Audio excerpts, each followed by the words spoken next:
food and delivering it immediately. AHRC volunteers don't only help stock the shelves at this food pantry with items they get from supermarkets.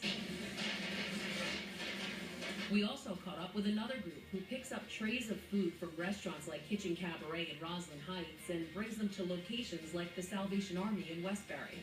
We couldn't run Island Harvest without volunteers. I think we have about 70,000 hours of logged in volunteer time in 2013.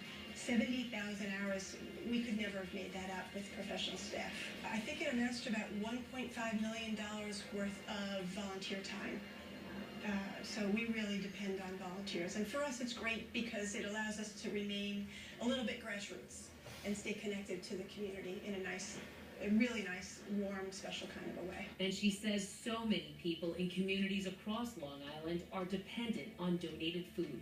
There are many people who are living in poverty and struggling with trade-offs, having to make decisions about whether to pay for transportation to get to work or pay for their medicines, or should they put food on the table. And food is kind of one of those fungible things. You know, we typically eat 3 meals a day, so people cut back. They'll cut back to 2 meals and even 1 meal a day because they need to put their money into other resources. And so that's why these programs are really important, because it allows us to get more food into the community. It's also important because not only are Richard and his group helping others, they're also helping themselves. For them, it's rehabilitation, but it's also work experience because they're understanding about the relationships between different companies and paperwork and volunteering. So it's wonderful. At every stop where they pick up food, the volunteers have to get paperwork signed.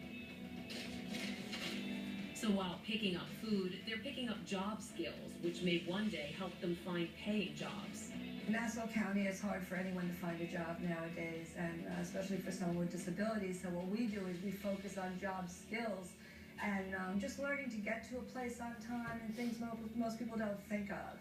You know, the responsibility of showing up, being dressed appropriately, being on time, and doing your best at all times. Janice Shear, the activities developer at AHRC Nassau, tells us this volunteer work is also changing how some view people with disabilities. Just because someone has a disability doesn't mean they can't be a productive member of society. So Richard continues to be productive, helping to feed the hungry.